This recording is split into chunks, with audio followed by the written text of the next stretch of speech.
I think so too, for sure. Right? Yeah, it is. Thanks for the plug. Go ahead, Amy. Oh, it is one thing. I do love going to BYU, but I do wish there was more diversity sometimes. So I'm glad we get to talk about this. Yeah, I mean that's kind of what I struggled with as an undergrad, and so that's why I got my master's at the U, where I was really a minority, right? So as a white Mormon boy, or member of the Church of Jesus Christ of Latter-day Saints, I was definitely a minority in my program. So, and I loved it. It's great. I've worked so many diverse teams internationally.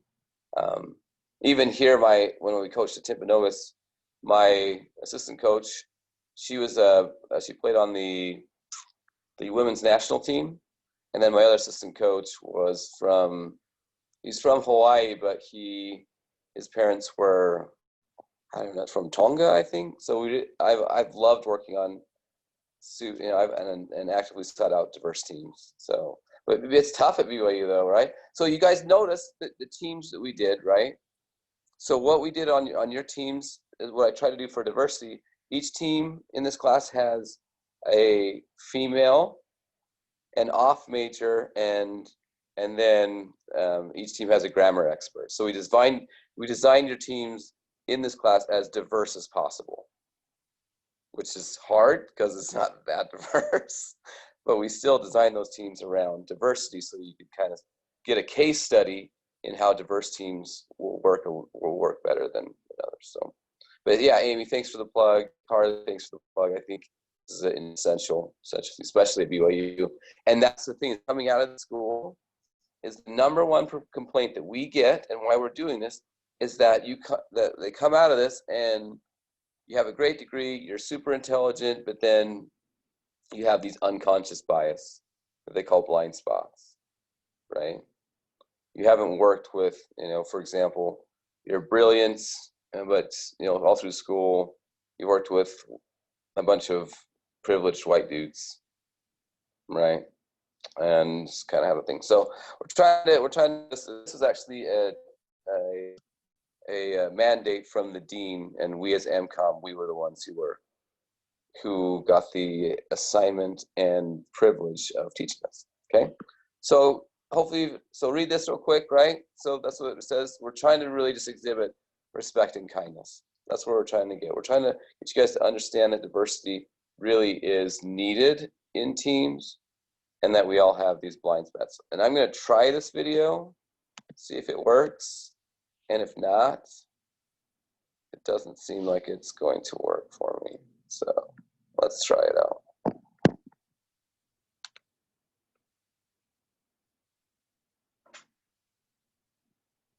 Is it making noises?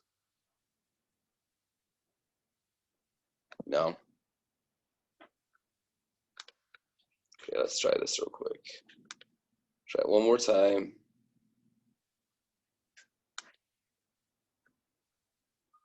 Let's see.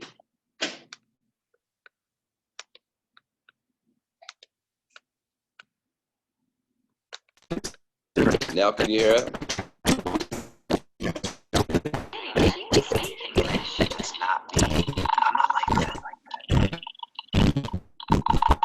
Call it an honest mistake. Science calls it a blind spot. Our unconscious mind is a mysterious and powerful thing. It makes 90% of our decisions without us even knowing it. Our brains are overloaded with 11 million pieces of information every second, yet we can only process about 40 of them. So we're wired to make cognitive shortcuts, using past experiences to make assumptions. And you know what happens when we assume. Our unconscious mind can put us on autopilot, determining where we sit, who we eat lunch with, who we turn to for advice, and who we choose to offer a helping hand. Living our lives with blind spots can put us in a tunnel. Same point of view, same decisions, same outcomes. We can find ourselves trapped in the land of snap judgments and misconceptions. We've all been on both the giving and receiving end of blind spots. Think about it. Who's talented? Who's able? Who can I trust? Who belongs? We've all been there. Blind spots are part of the human condition. Our choices have consequences for us and the people we interact with. By accepting that blind spots exist, we can stop. Imagine what possibilities exist if we could do it all over again. Different perspectives, inclusive relationships, diverse networks, better outcomes, seeing people for who they really are.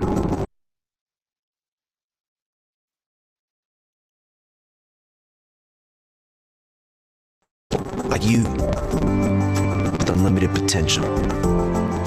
We all have blind spots. Once you accept that you have them, you can choose to do something about it. It's time to check your blind spots and focus on what's possible.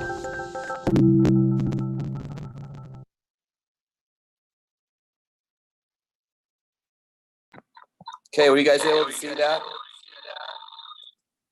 Were you able to see it? Did it work? Okay, awesome.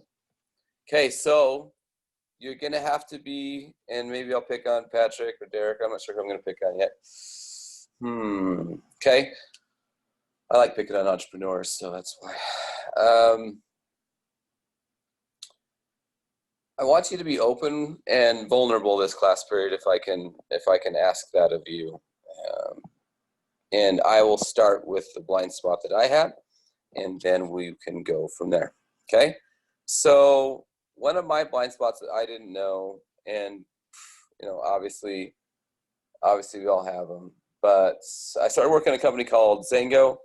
And when I married into a family so my wife's the only member of her family, and her brother is homosexual, and I thought all homosexuals were like him. So he was the one initially, and walking down the streets of San Francisco with a whip and black leather, right?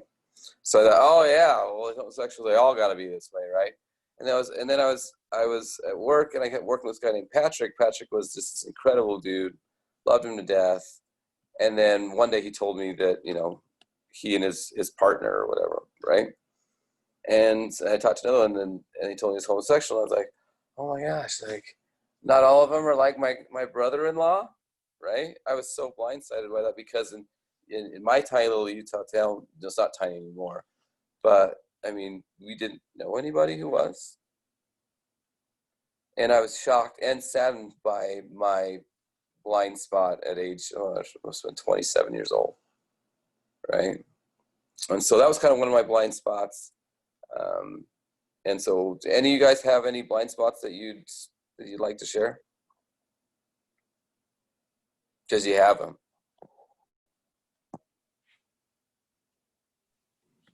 One thing that I've noticed that I'll do at networking events or various business settings is I'll naturally just gravitate to speaking with other men instead of speaking with just anybody, speaking with men and women. I just subconsciously feel more comfortable speaking with other men. And I've noticed that, especially watching this video, I noticed more about that and going through the slides. Like when it talks about if you're comfortable traveling with somebody of the opposite gender. Yep. It made me think about that. Perfect. Thanks so much for sharing, Austin. Who else? Similarly, I've been trying to think about this recently with just all the Black Lives Matter stuff that's been going on, and trying to check my own assumptions and prejudices and such. And one blind spot I think I have is just the first day of school when we're in person. I scan the classroom and I'm like, all right, I want to sit by somebody who I know I'm going to be friends with. And so that's somebody that looks like me. So I generally am like, all right, let me find some girl who's got cool stickers on her laptop, and I just assume I can be friends with her, even though I probably could be friends with anyone, even the people who I find intimidating or look different than me, things like that. Perfect, Maddie. Thanks so much. Anybody else? I think for me, I don't know if there's something that is specific to one group, but I think it's easy for me to project the way I'm feeling on other people, where I feel like if I'm comfortable in a situation, then I expect other people are too. Right. But I mean, everyone knows what it's like to feel self-conscious or feel like they're the odd man out. And so I think for me, my blind spot would be, or something that I want to not be blind in, is looking for people who might feel like the odd man out for whatever reason, and not focusing on what it is that's making them different, but like including them more. Right. So being conscious and proactively inclusive of the people that that may not feel as comfortable as you do, right? Or even if they are comfortable, it doesn't hurt. Yeah, exactly. And I know your name's not Peter, it's Christian, so it throws me every time. Like, I swear, it's Christian. Anyway, all right. So, yeah. Thanks for that. Anybody else?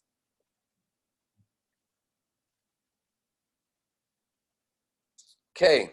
So I appreciate you guys sharing that. It really is kind of an interesting thing that we have to now check our blind spots, right? So it's not one of those things like in your car that you have this automatic sensor that tells you, okay, this is a blind spot. We have to be actively monitoring this, right? So let's kind of go through some of the reasons why it's important to have diverse teams and to be aware of our blind spots, okay? All right. There we go. So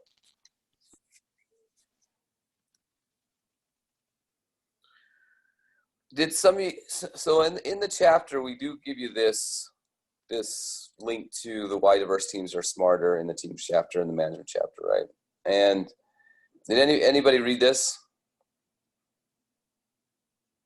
Okay, yeah. So it's a solid article that talks about how diverse teams help you think differently. You get more opinions out there, you get more honesty.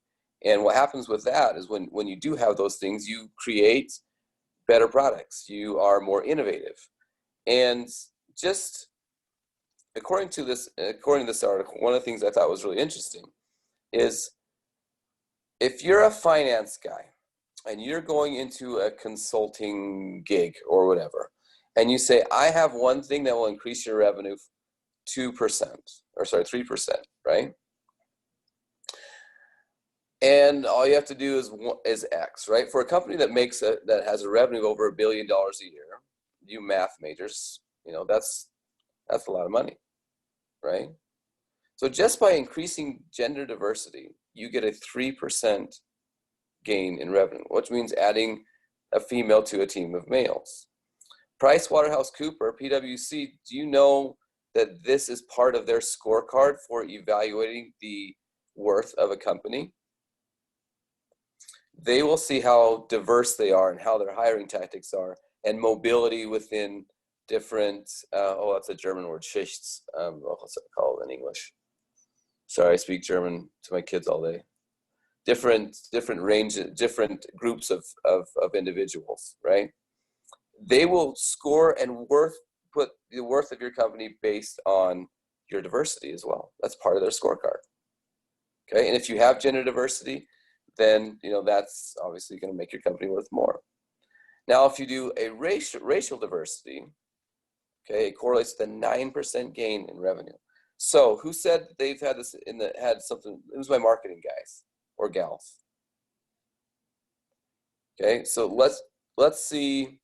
Let's say you had a marketing campaign that increased revenue by 9%, and you worked for Johnson & Johnson. Are you doing a pretty good job? Anybody in marketing?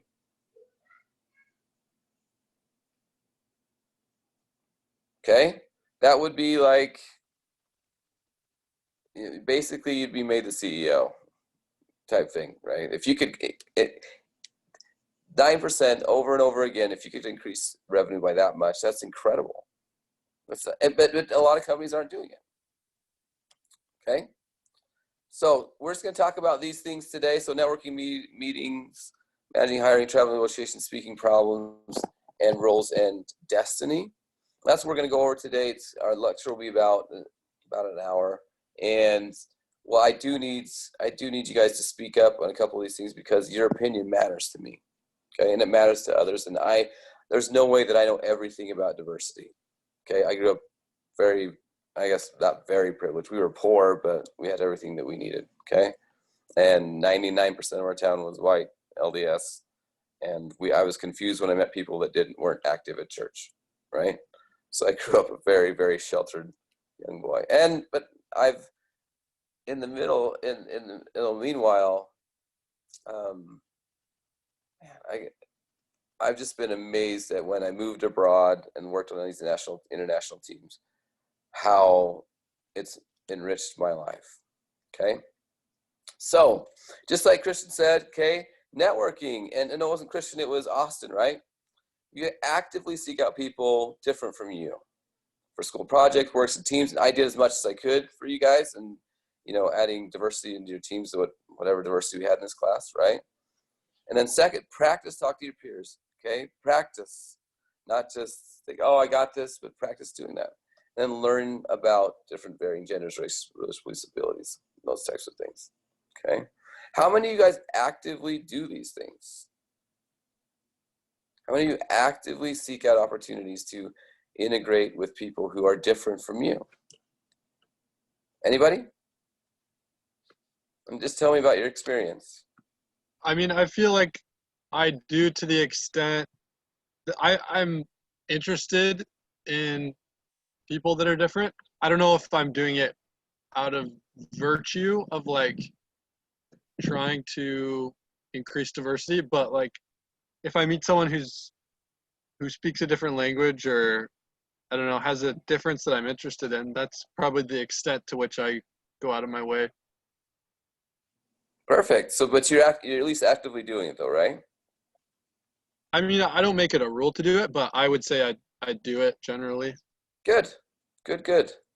Did any of you on your mission, would you learn 2 or 3 phrases in different languages so you could connect with people, right? But the problem with that though is when they speak back to you like 100 miles an hour in their language, you're like, no sé, no comprende, or do we have any Russian speakers or Chinese speakers? No. Okay. Yet. Booming by, right? So I had all of these phrases that I would use to connect with people, right? And actively seek out those connections, right? Anybody else have actively tried to diversify their network?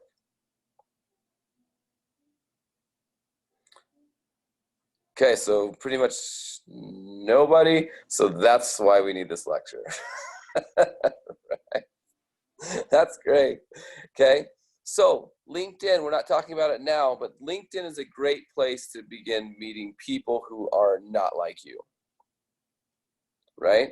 So begin cultivating a network of people through LinkedIn, through classes, whatever it is, through networking. The way that you're going to make most things in your life work, most of your goals and dreams, etc., is networking, other people, right? I guess, I mean, in a spiritual aspect, God does answer your prayers, but usually through other people, right? And it's the same concept with your job, your dream job, or whatever. You've got to start understanding how other people work. You've got to understand that people different from you are important for your network, okay? All right. So let's go through a couple scenarios and just tell me what you think. Go ahead and read these, and I'd like to hear your comments on them, okay?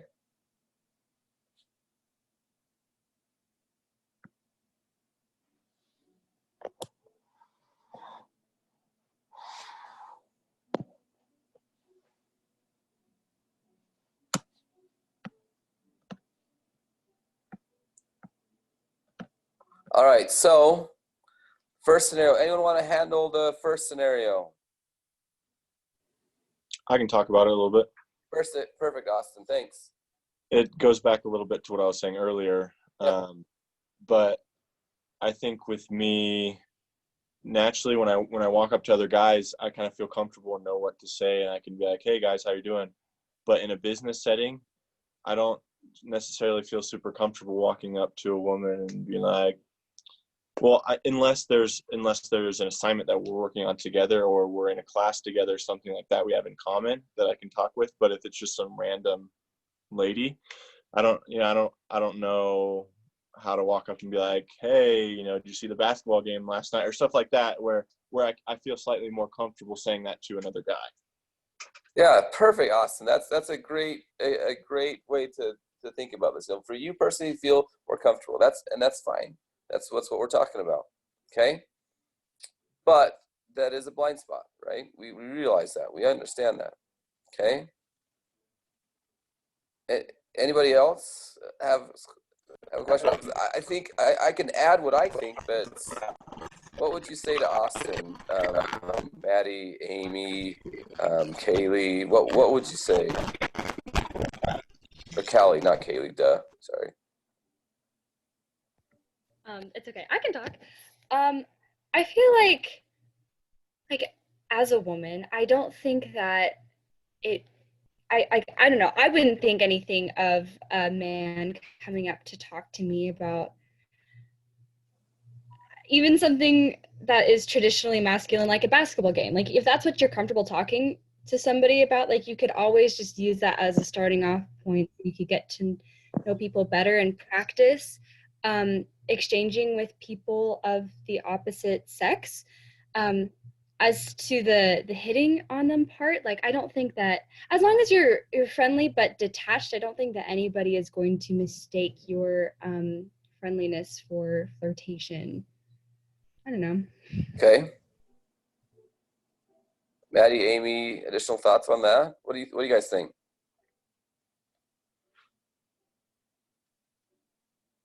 To be honest, we're trying to help each other out right now. Yeah, I think I agree with Kaylee. Like, I don't know, like, I think it's perfectly fine to talk about things with girls. Like, sometimes I feel like there's a barrier because, like, as a girl, like, I usually don't talk to my friends about sports. And so, but like, it's a thing that if I'm with a group of guys, like, I guess I should like kind of learn that so I can like have conversations with guys more, I suppose, because in my business setting, most of the people I work with are guys. Yeah.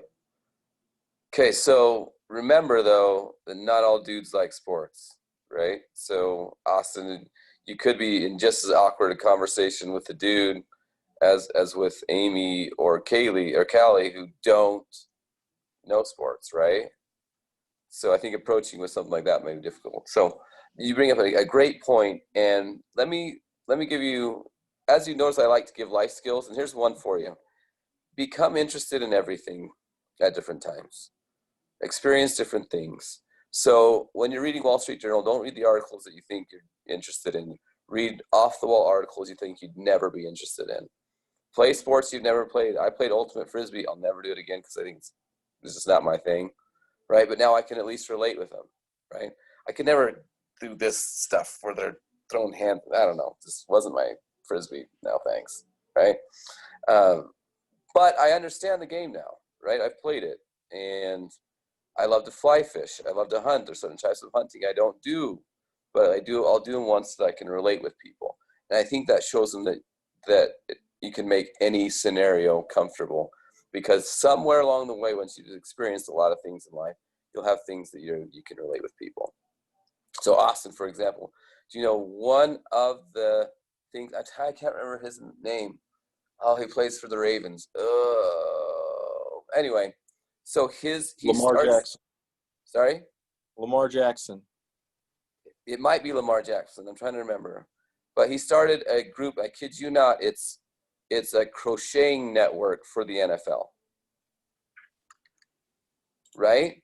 So you never really, and there's tons of members in his group. There's some crazy following, like it's on Instagram or whatever, of over 100,000 people are part of the NFL, male crocheters. Right? And so what we think, and he does it, instead of getting on his phone and playing games or whatever, right? I think it's anyway. So it's kind of an interesting thing that if you got to experience different things to be relatable in in your network. Okay. So when you're talking to girls, Austin, just you have two great examples of saying they don't think that you're hitting on them, right? Some may, and if they do, but they're usually the exception. Or am I wrong, Maddie? I think it depends on like where you are. Like in Provo at BYU, like there's the hyper awareness of relationships, and that's just kind of another topic. But if you're like in a Tanner building at some like competition or event and you're trying to network, like I think it has to do with context and like, are they friending me on LinkedIn or on Instagram? Like, I think that's gonna influence color if you're like, is this professional or is this like interested dating wise? So things to consider. Right. So we're going to take us out of the context of Provo for this, right? Because Provo is a weird microcosm, and other places are also going to have weird kind of idiosyncrasies with them, all right? But Provo, there's a hype of get married, have kids and stuff.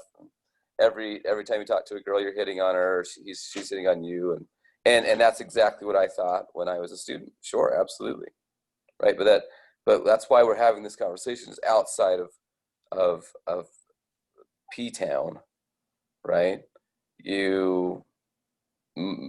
People network professionally, right? A lot of my colleagues all over the world, female, I haven't even, I've traveled with them and everything. I've been on teams with them. It hasn't even crossed my mind, right? But at first it did, right? And so that's why we talk about it. But perfect. Thanks, Maddie, Kaylee. Thanks for Amy for giving your opinion on that. Okay, anyone want to handle the second one? I can. You go, Maddie. You go. You go first. I just spoke. How about you guys both talk at the same time and we'll try to decipher? Perfect. You go, Maddie, and then I'll go. Okay, so if you're talking with your coworkers about your life, like just be genuine and be human and be appropriate. And so, like, I think it's like I don't think that's something that should make you uncomfortable, but it is something that makes people uncomfortable. But talking with someone about a huge part of their life doesn't mean you're like agreeing with their choices, but you can still be respectful, interested friend. Yep. Perfect, man. That's great.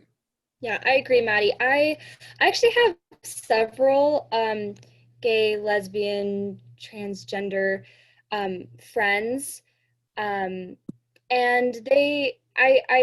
I've explained to them before, because they've asked like where I stand on gay rights and my personal beliefs, and I've been pretty open with them about the church's standards and what I believe, but I've still explained that I still love them and I want to be with them, and so we have a pretty comfortable relationship with one another, that they can tell me about my stuff and they know that I'm not like necessarily like, woo, you go, but like I'm interested in hearing about their lives, and I don't think that it's like that necessarily being their friend and hearing about their relationships is me condoning them. That's not what I'm doing. I'm just listening. I'm just being a friend. Yeah, you'd be surprised though that a lot of people do think that way, right? So I think a great example of this one specifically was Ellen DeGeneres had George Bush on her show, and she said that George Bush is her friend, right? They have completely different opinions, and she got lit up on social media from all of her friends about, oh, how could you? He's pro-life, he's anti-gay, he's all these different things. And if you remember, do any of you guys remember her response? Right, I mean, it's kind of national news being like, well, if I can't, basically, if I can't, embrace people who are different from me, then I'm just the same as they are. right? And I think that's where you come from. This is it. It's not about condoning lifestyles. It's about loving them because they're humans and they're important and they matter. They matter to you. They should matter to you and they matter to God, right? But you're not condoning their lifestyle because you listen to them. And I'll give you a great example. You guys want to get real here? I'll get so real right now. Okay, so I was at a funeral. Oh, when was that? We came back from Lake Powell early to go to a funeral. The gal that died is 97 years old. And my wife's uncle came to the funeral. He's alcoholic, and he came plastered, like straight up plastered, talking loud, giving really long hugs, etc. Right? And and some people construe me talking with him as condoning his lifestyle. But one thing I've learned about addiction is the thing that they need the most is love, right? They need to know that they are loved no matter what their choices are. And so I sat and chatted with him, and it was interesting. Of all of the, so that a lot of people, most people there weren't LDS, and the people that embraced him and loved him the most were those that as I watched, were those that were the most different from him, that did live the LDS lifestyle.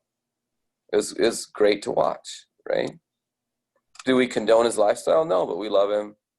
Hope he doesn't kill anybody because he's got 14 DUIs. He's probably going to do 15 here pretty soon. But,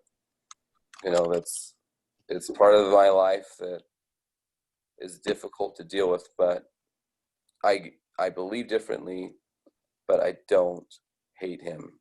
I don't exclude him. I love him. And when he says, well, I just need another beer, I'm like, no, I don't think that's what you need, and that's my opinion, right? So hopefully that gives some vulnerability into my life. And I think on the persuasion, you'll see if some of the other mistakes that I've made, I'm thinking of that, okay? The last one, I'll handle the last one, unless somebody is really passionate about this. I have a couple people in my family who have special needs, and one of them can't talk about it because he can't talk, and the other one would love to talk about it. Has anyone, experienced anything different? Like, I mean, it's obvious. Why are they gonna, pretend it's not there?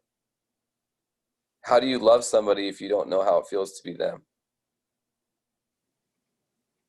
Right?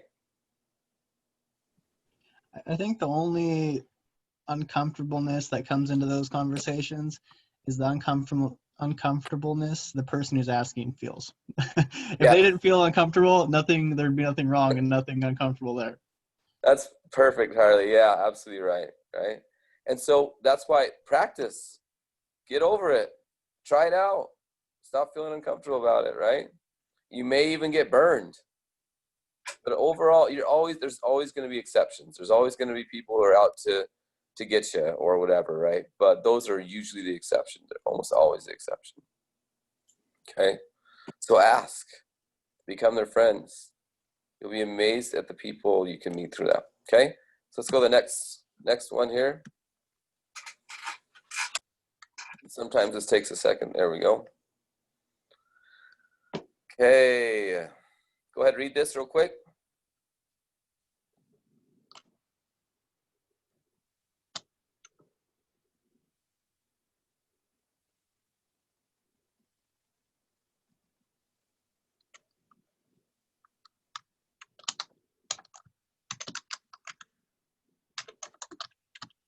Okay.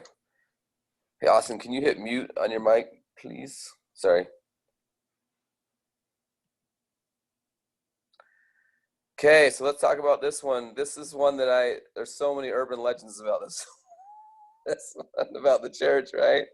One-on-one closed meeting type stuff, okay? So, who wants to handle this one?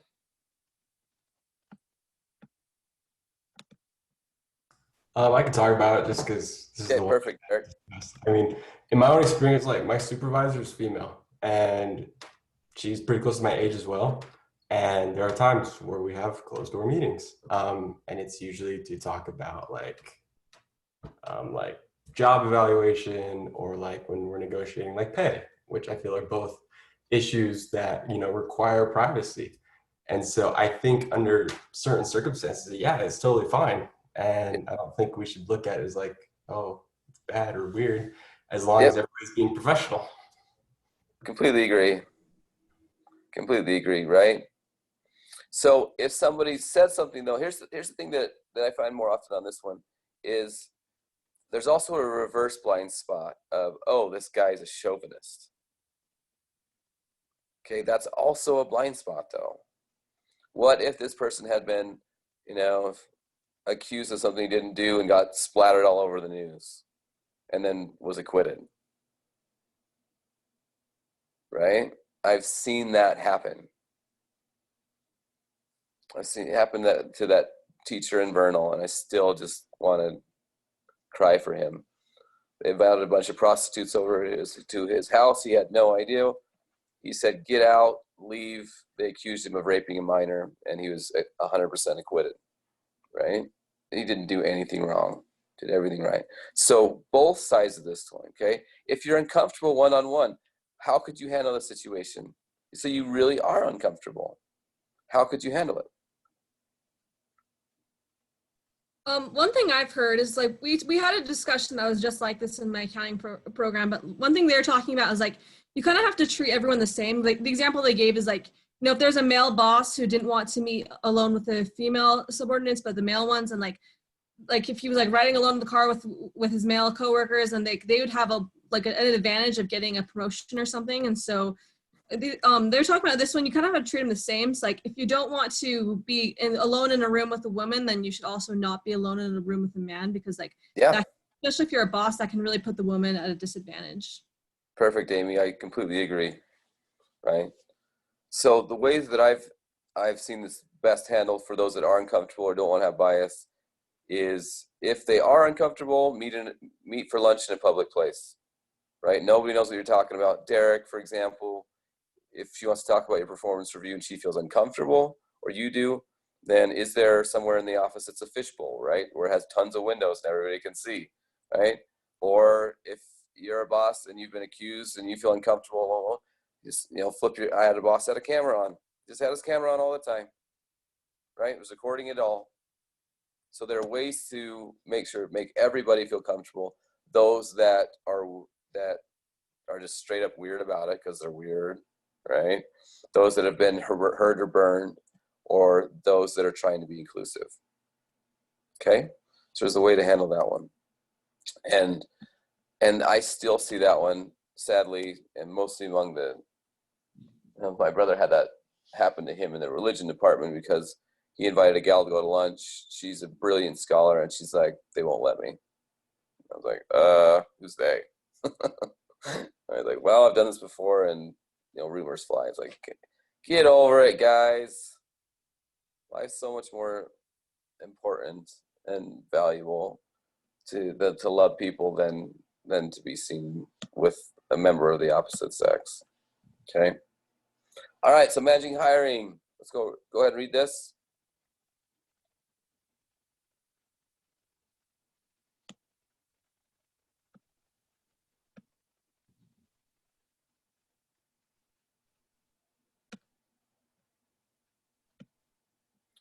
Okay.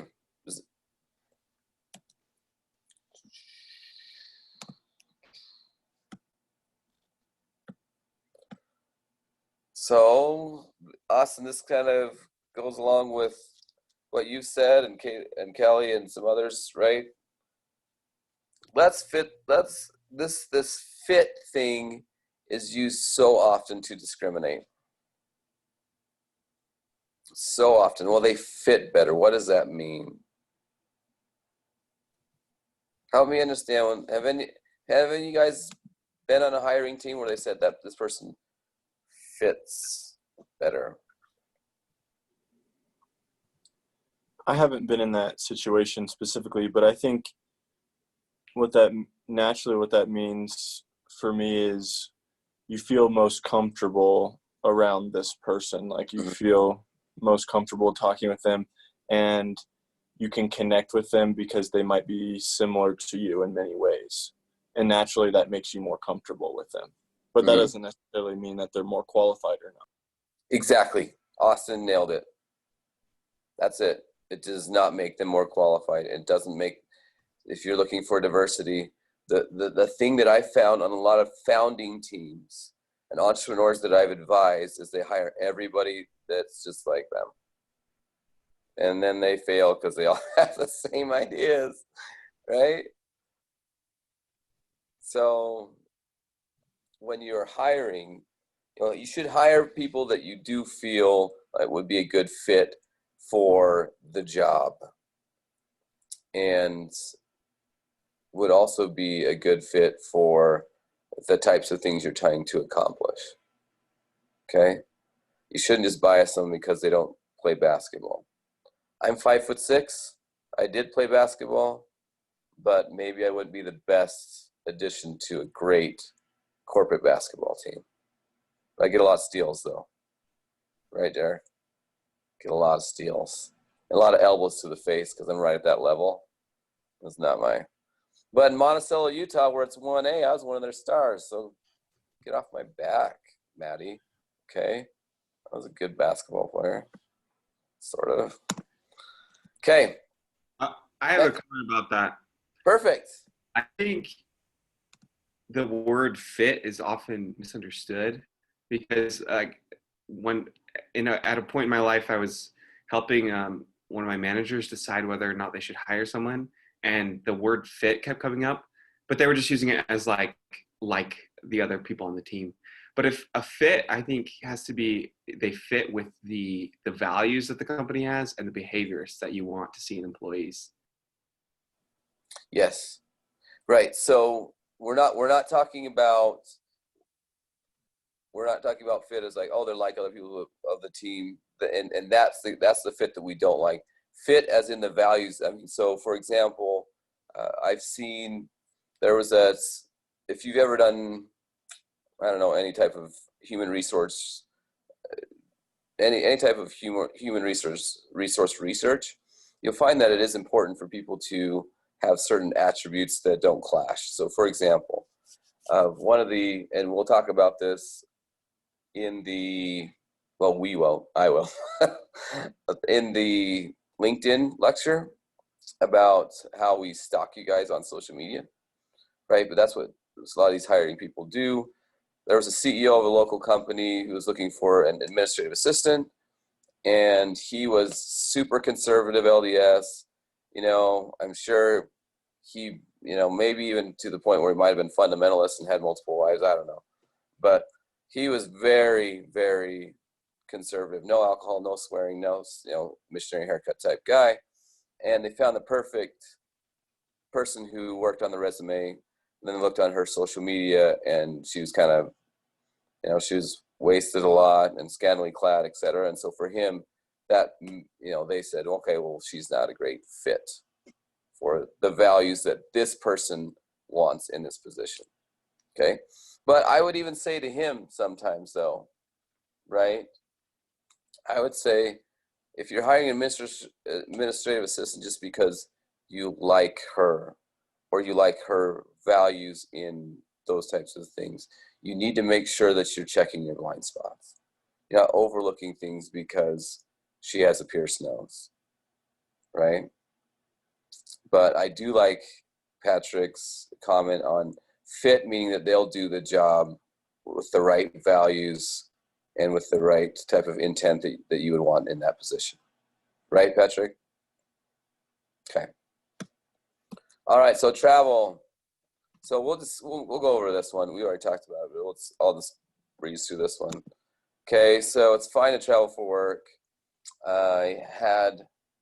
This is terrible. I shouldn't tell you this. Okay, but I will, because my mistakes and my friends' mistakes, they're important for your life, so you don't make the same one. So there was a big record deal that was going to happen, and one of the people on, I'll just call it my team because it'll be easier that way, someone invited them into their hotel room, and one of the people didn't feel comfortable with it and said, well, what's going to happen in there. And he was like, no, I don't. a big hotel room and lost, and totally just after that lost a multi-million-dollar deal, and there's so much animosity and hate, right? So not assuming ill intent is one thing, but being wise is the second, right?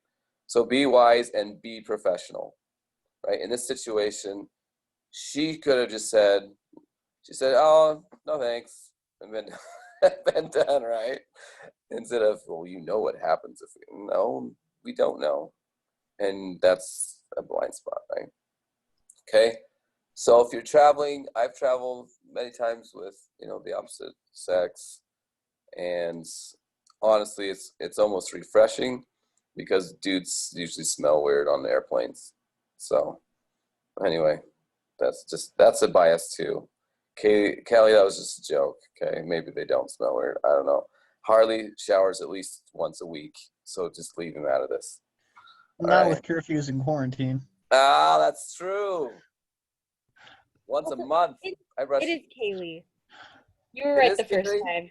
It is Kaylee, yeah. I just wanted to quickly throw that out there. Why didn't you tell me the first time, Kaylee? Because you were like, Callie. Oh, wait, no, Kaylee. And then you went back to Callie, and I felt bad interrupting. But it's... Don't feel bad.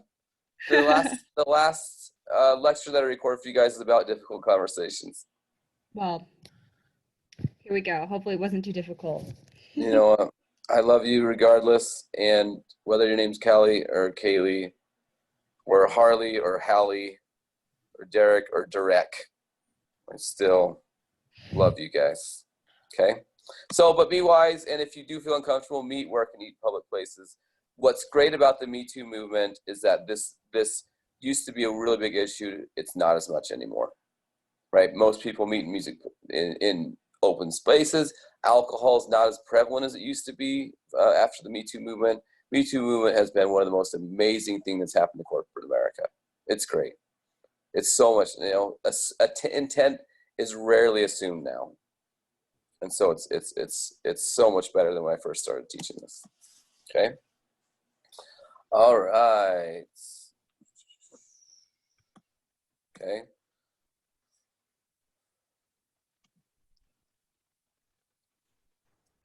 I just want you guys to think about how you would handle those situations. We'll skip over those for now. Okay. All right. And I just want you to read this one right here, and then we'll go to the next one as well on negotiation. Okay.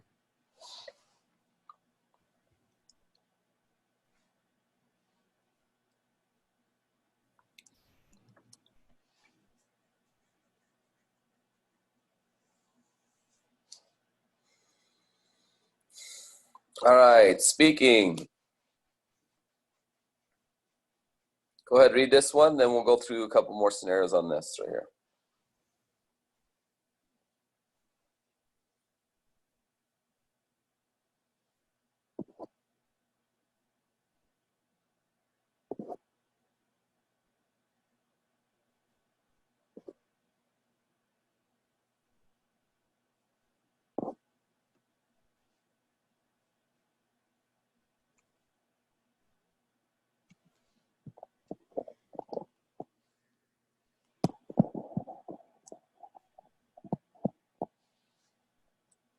Okay.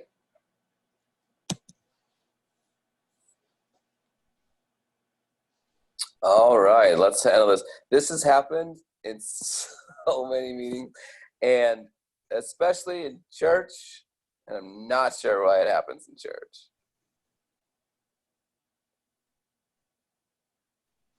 Why is this a bad idea?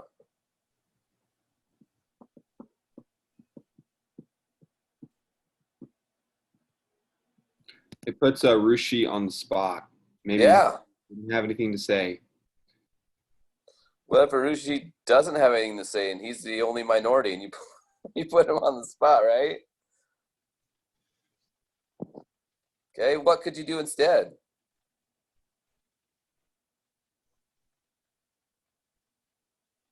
I think it's best to just set the expectation that, like, hey, in this meeting, we want to hear from every single person, and just making that like a habit in your team meetings where like everyone's voice will be valued and appreciated, and that like for true creative collaboration, you need to hear every single person's point of view. Okay, so setting an expectation is a step in the right direction for sure. I think Okay, it's Peyton? important. Oh, sorry. I was Go just gonna say, even if you like failed to set that expectation, you can always pull like how about on this side of the room or on this side of the room? I don't know, something Okay. like that. So you're not putting someone directly on the spot if no one is really responding. Okay, yeah, so you could talk to an area versus just don't make sure and make eye contact with the only minority or woman, or how about this side of the room and you're staring at the only black man in the room, right? That probably would be a bad idea. But again, you could invite that. And anybody else? I can add my 2 cents, but I'd love to hear from you guys. I was just gonna say, you could just change up the medium. I mean, like, Yep. if you really need feedback individually from everyone, just say, shoot me an email afterwards or something. Perfect. That's exactly what I would say. Right? Or before, right? Before you say, hey, guys, this is what we're going to be talking about. You have agenda. I have a training tomorrow. They want an agenda, right? And then making assignments in advance of who's going to say what, or et cetera. And some people may be uncomfortable in speaking up in these meetings. And so what you can do is get their thoughts in advance and share those thoughts in the meeting where they feel comfortable, right? Okay, because it's not your job to make sure that everybody participates the way that you want them to, but it is your job to get a diverse, as a manager, right?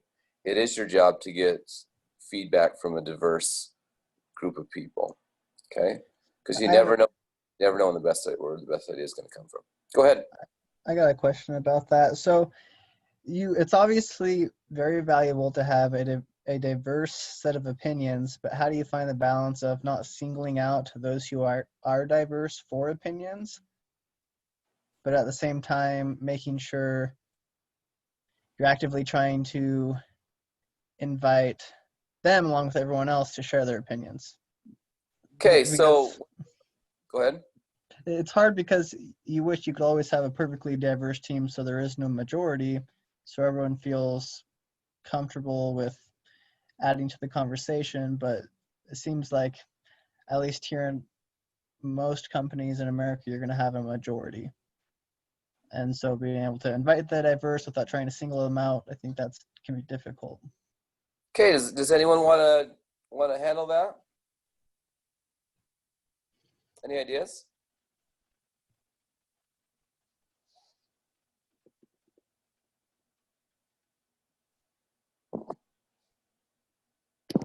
Do you think that maybe if you wanted a specific person's opinion because they are of a different gender, minority, ethnicity, whatever, do you think that maybe you could be like after the meeting, be like, hey, can we talk? I want to hear like your personal opinion, or like, can you individually shoot me an email or something like that? That way, like, you can get their opinion, but you're not putting them on the spot in front of a bunch of other people. Okay, yeah, so you could do something like after the meeting, talk to them. I think that that's helpful, and I think that you showing that you value their opinion will help them be more vocal in the future, right? So if you keep, you don't want to single them out, like you said, Harley, especially in the meeting scenario. But what I've done in the past is, and we don't do this in this class because it's not a classroom setting, is assigning a number to everybody before the meeting, right? And so everybody has their ideas. And then number 1 goes first with their idea for the first set. Number 2 goes for the second set, etc. So it's a numbering system. Everybody has a number. Everybody has an opinion.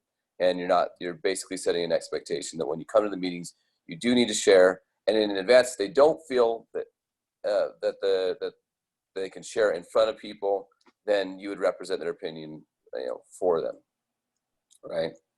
So I think that making it, getting that type of feedback, and if they're scared to share, there's anonymous mediums that you can use through HR and to do that as well, right?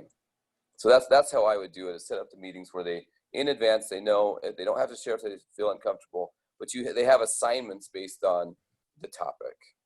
And if you want their feedback, you're making an assignment that's, for everybody in that department or whatever it is specifically. And that assignment changes from meeting to meeting so it doesn't show bias. Does that help? Yeah. Cool. That's what I do. Yeah, that's one thing I do miss about the classroom is we do have some hilarious scenarios that we can't, you'll see those, I think it's in the next lecture. You'll see some of the scenarios that we get a lot of funny opinions on, right? And the difficult conversations lecture. But one of the ways that we did that in the classes, we'd have you guys meet as a team and then assign a number, and then you'd have 5 minutes to think about everything, and then you'd have to share it based on your number. And that way, it's a number thing. It's not a gender. It's not anything. Okay. All right, but yeah, don't single people out. Okay. Next one.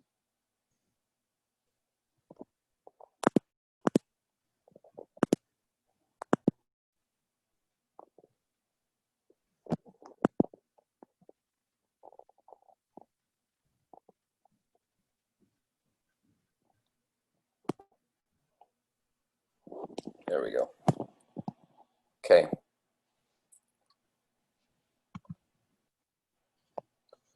So if it's one of the things that you'll be responsible for, manager, let's say you work for PwC, big companies are very, careful about how they handle these types of problems because they can turn into big litigation. So just start to become aware of some of the nonverbal cues and document the things. And I've had to do this multiple times. If you believe this, I don't know why, but I have been sexually harassed at work, which was weird. I don't know what to say about it. You realize I'm 5'6" and bald, right? Just with or without the beard? It was without. So even worse, right? So I know I shaved for you guys. I made myself look pretty. My wife doesn't like it, but yeah, no, and it was kind of an interesting scenario. It's like, but I didn't document it. I don't know how many people that this guy continued to sexually harass. And if it feels inappropriate and it's uncomfortable, document it. Tell the person, have the difficult conversation. And if you are doing this inadvertently, then apologize and make sure you understand those cues. Okay. Okay, so we're gonna skip this one because it's super obvious, right? I think it's funny that the BOU slide says, "Come over to my place, we'll have a bunch of drinks." Like, what, root beer, or like, what's that one stuff? You may get real crazy and get some green tea. Watch out, right? Okay. All right, so go ahead and read this. And we'll wrap up here real quick. And I'll open it up for any questions here at the end, okay?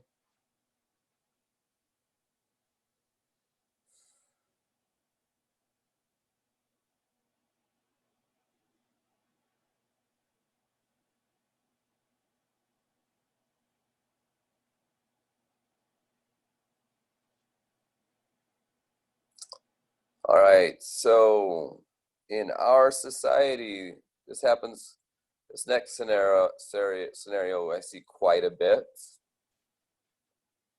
and I still get it, and it's kind of sad, but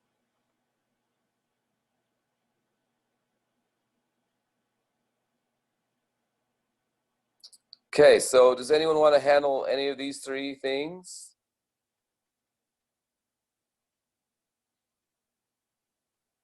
Have you accidentally done this? Have you been told this?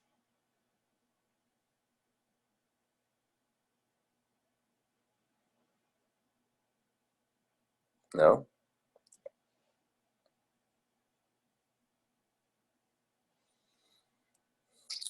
Okay, well, Pretty sure I will I've asked go ahead, the sorry. question- I'm pretty sure I've asked the question to like close friends of mine or family members. Are you going to quit when you have the baby if they Perfect. are pregnant? That's fine, right? A close friend. So here's the thing. What are we trying to do so much in this class? We've tried to figure out how to get to trust, how to trust people and have open conversations and communicate effectively. Your friends, you should be able to, right? So Yeah. what, you wouldn't say, are you going to quit? You say, so, what are you going to do with when you have your baby? Yeah. And then I proceed to tell them, well, you shouldn't take that job because you're stealing it from a breadwinner. I'm just kidding. Exactly. Like, but you shouldn't have had it in the first place, right? Yeah. No. So again, one of my other best friends, so, she's the drummer for Neon Trees, and her husband stays home, and she's been the subject or the object of this quite a bit, right?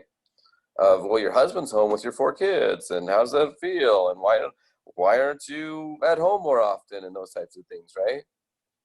And remember, one of my favorite parts of proclamation to the world and about our religion is that individual circumstances change, right? They're based on individual circumstances. It now does not say in there anywhere that women should not work. Well, show me where it says that, right? And it's not, and second, it's not canonized scripture, which means it's a proclamation, meaning that they've declared X, but it's not part of the standard works. It's not in there. It's not, right? And so when you have that bias of, well, the men should do what? I would love for my wife to take over work and I get to hang out with the kids. But she's way, way better at being a mom than I am at being a dad.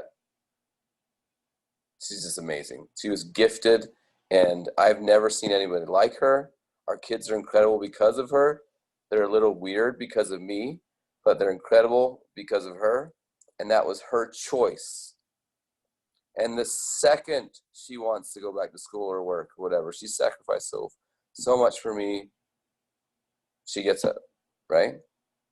And that's what a balanced relationship looks like. You're not judging people on jobs based on their gender. It's just, it's going to cost you a lot.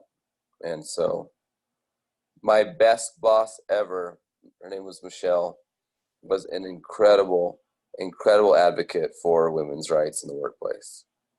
And if she hadn't been there, I wouldn't be here. She's amazing, right? Okay. All right. Let's get that one. Okay. I love point number 2. Okay. You're not making something, become consciously fair. I love that. That is so important because you're unconsciously biased because you are who you are, right? Because you live in this egocentric universe. This is who you are, and this is how you grew up, etc. You're unconsciously biased. So this lecture is designed around making you consciously fair. Okay? Whatever they choose to do with their life, right? That's great. Whatever you have personal revelation and you do X, that's amazing for you. And the last one is let your light shine. I tell you that this world needs people like you who are unbiased, who are consciously fair, who are smart, who are capable, who don't discriminate, and who do their research and care for people. There's enough people out there that know Python programming or know financial models or tax auditing or whatever, right? And you'll be great at it. All of you, whatever you choose to do, you're at a great school, you're intelligent. But one thing I would really appreciate in the workplace is that you do listen today and get yourself on the path to becoming consciously fair and letting your light shine. I think that's what we're trying to do here. Okay? All right.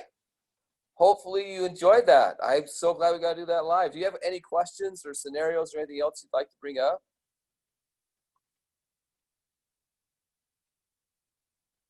Anything?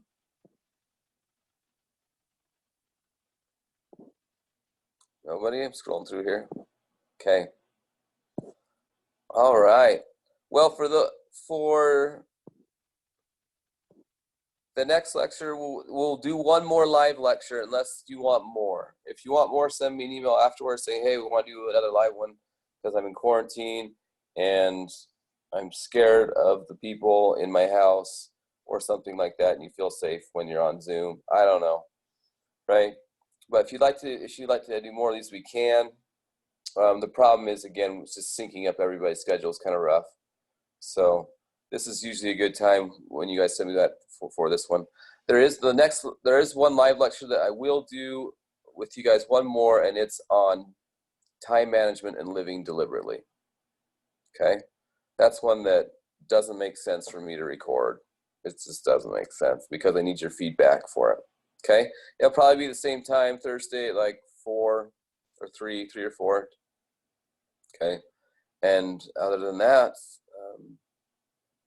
hope you're enjoying the class so far, and hope you're using the skills. And if you need help from me, I know somebody sent me an email that they wanted to meet with me, and my email is missing now, and I can't find who it is. So if that's you, let me know. I know somebody wanted to meet about entrepreneurship. I don't remember who it was, and the legal field. Okay. All right. Well, if that's everything, then thanks for showing up, Kelly. Kaylee. It's Kaylee. It's what? Kaylee. Okay. Christian, thanks. Derek, appreciate it, guys. Maddie, Austin, Patrick, awesome to have you guys. Harley, Ryan, of course, our wonderful Heather, Jacob, Jackson. Thanks so much for attending, guys. We'll see you guys at the next lecture. And if you have anything else that you need, please text, call, email. Me and Heather would love to support you in any way possible. Thanks, Mr. T. Thank You're you. welcome. We'll see you guys.